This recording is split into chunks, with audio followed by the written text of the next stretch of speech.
What's going on, guys? In this video we're going to look at recent news regarding Binance, and it looks like other countries or other governments are looking at a strategic Bitcoin reserve, kind of following in the US's footsteps. And we're also going to look at the spot ETFs, what's been going on lately there, as well as an article on global M2, and then we're going to look at some recent BitDigital news. Now we have a report from the Financial Times that Binance is advising several countries on creating their own Bitcoin and crypto regulations, establishing national strategic Bitcoin reserves. And as said by Binance's CEO Richard Tang, we have actually received quite a number of approaches by a few governments and sovereign wealth funds on the establishment of their own crypto reserves. But he does note that the US is way ahead in developing these frameworks. Binance is also establishing a global base, a place where they can take on a more formal role in shaping Bitcoin and crypto policies on a national level. And we do have mentions of a few countries. Pakistan, Kyrgyzstan have already partnered with Binance on crypto regulation, although both have not announced any plans of a Bitcoin reserve yet. Now, I did want to take a look at Bitcoin's price, and then we'll get into some other articles, but we are still consolidating out of this descending trend line that we are stuck under. We've had false breakouts before, but we are finally above this trend line, this descending resistance, and trying to hold just this sideways action, trying to reclaim the 50 MA. We go above it and then get crashed back down, trading this sideways pattern in between the 50 MA. Essentially, we need to claim and keep the 50 MA, and our next goal would be breaking over 87K, breaking over the 200 MA. Now, as I've said in previous videos, we saw a death cross. That might be concerning. However, I've showed you guys this before, but I just really want to hammer it home. Every time this cycle that we have seen a death cross, every single death cross has marked within days of the bottom. And in hindsight, we haven't seen better prices than at the point of those death crosses. They marked fantastic buying opportunities. We had a golden cross back in February 2023, getting out of the crypto winter, getting out of that 15K zone, ran all the way to 31, 32, before dropping, bringing in a death cross, dropping all the way to 25K, and then blasting off, never seeing those prices again. Probably ever. Again, during the Mt. Gox drama, brought it down all the way to 49K, and right around that time, shortly after, we did flash our death cross, but that marked the bottom. The bottom was already in before the death cross even showed up on the chart. We could be looking at a similar scenario here, but of course the past doesn't dictate the future. In hindsight, however, these death crosses have in fact been fantastic buying opportunities, and we tend to not revisit those prices, at least we haven't yet so far. If the US gets into a recession, if we have heightened trade wars, heightened tariffs, failure of negotiations, of course the SPY, the general market, could tank, Bitcoin along with it. But you have to ask yourself, are you going to sell and run away at that point?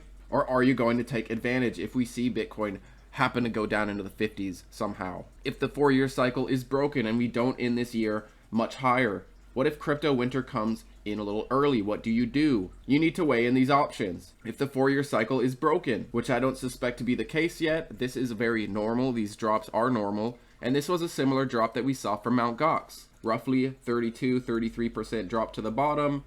And oh what, it just so happens it's almost exactly the same. Wow, who would have thought? That doesn't mean we don't go lower, but this drop is normal. We have seen drops like this in the past to then go on, recover, and create new all-time highs. Now, going over to the 4-hour, we almost have a golden cross. The price is trying to hold above the 200 MA. The 50 MA is starting to flip, getting very close to that golden cross. That's a good first step. But the big thing, in my opinion, is reclaiming the 200 on the daily, and in time getting our future golden cross. Once we can trade above the 200 for long enough, this 50 MA will eventually break over the 200 and we will have a golden cross.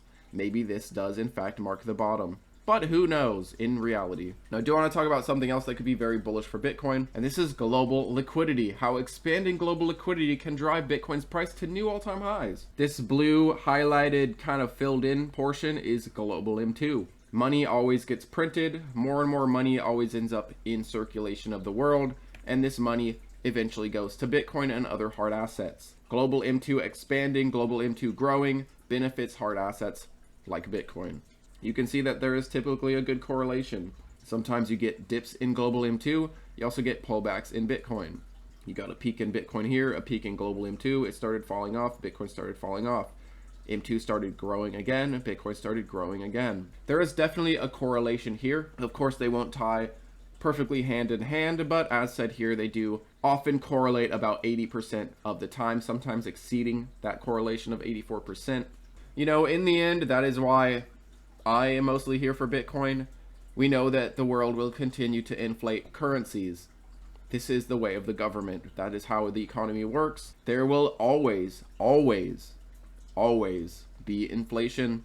And some of that money will always go into Bitcoin, into other hard assets, gold, real estate, artwork, equities, precious metals, and the like. Now, I'll leave this down below for you guys, but it also mentions the S&P 500 and how the S&P 500 tracks global liquidity even more so than Bitcoin. Money expansion is a significant driver, not just for Bitcoin, but also for equities, also for markets in general. Like I said, I'll leave this down below for you guys. It also forecasts 108K by June. Now let's look at this spot ETF stuff, and then we'll get into btbt. The stability of Bitcoin's price, according to Eric Balchunas, is the spot ETFs. And investors into these spot Bitcoin ETFs are much less likely to sell. That doesn't mean there isn't selling going on. Here is Grayscale, GBTC, a notorious ETF that's known for selling.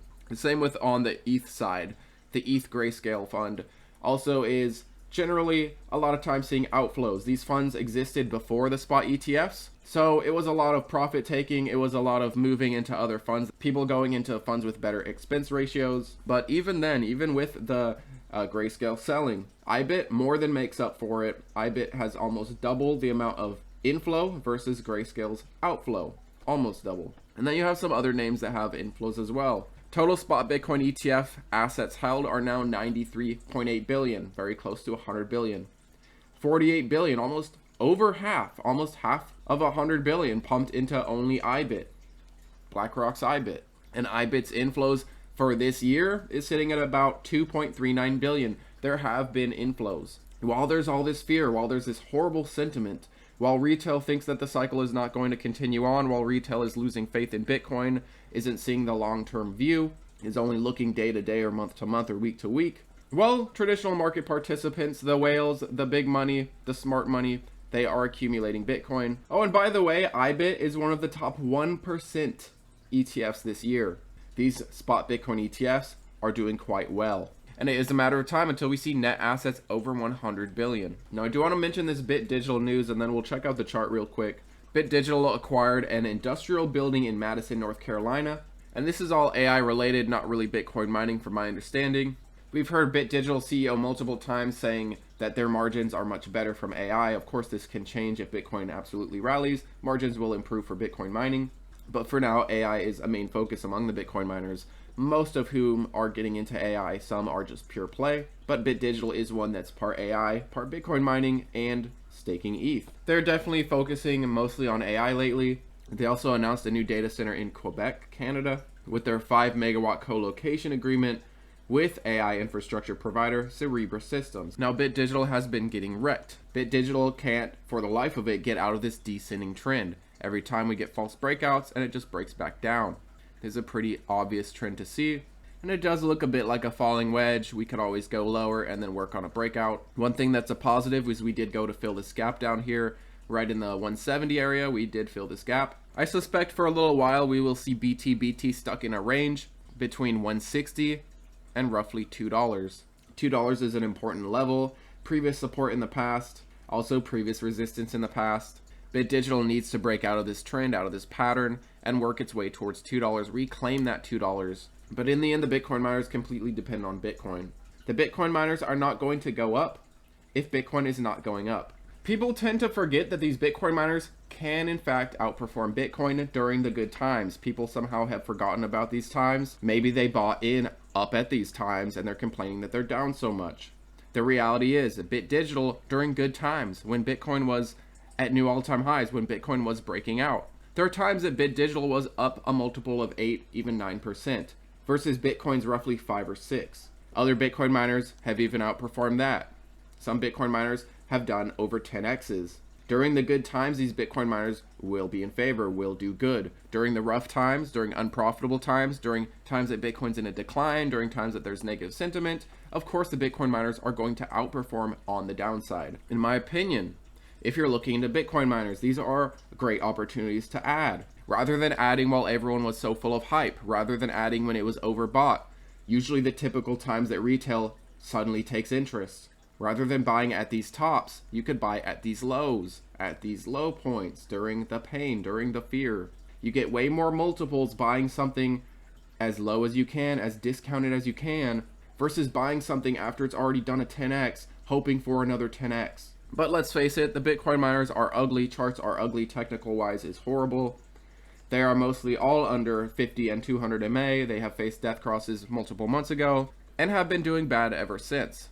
I also want to point out real quick that btbt does have a bullish divergence. The RSI has been rising from oversold back in late February, while the price has been dropping. This bullish divergence, this falling wedge pattern, I do think we're going to see a breakout, but it does depend on Bitcoin. These Bitcoin miners aren't going to break out until Bitcoin actually starts a new direction, which it's close. If we can see Bitcoin reclaim the 200 MA, start a new direction upwards, these Bitcoin miners will absolutely pop, but they're not doing anything without Bitcoin. But thanks as always for watching, guys. How are you feeling about Bitcoin and global M2? It's correlated with it so closely. And in the end, assets like Bitcoin will benefit massively from more money printing, from more money in the globe. This money, not all of it, some of it obviously, will go to Bitcoin, will go to hard assets, will go to assets that mitigate inflation, mitigate your money being worth less and less and less. The rich get richer by buying hard assets, the poor get poorer by putting their money in the bank, getting 8.1% interest from it. But thanks as always for watching, guys. How do you feel about this btbt news? How do you feel about global strategic reserves? We are probably going to see more and more of it. Adoption will continue. Thanks as always for watching, guys, and I'll see you next time.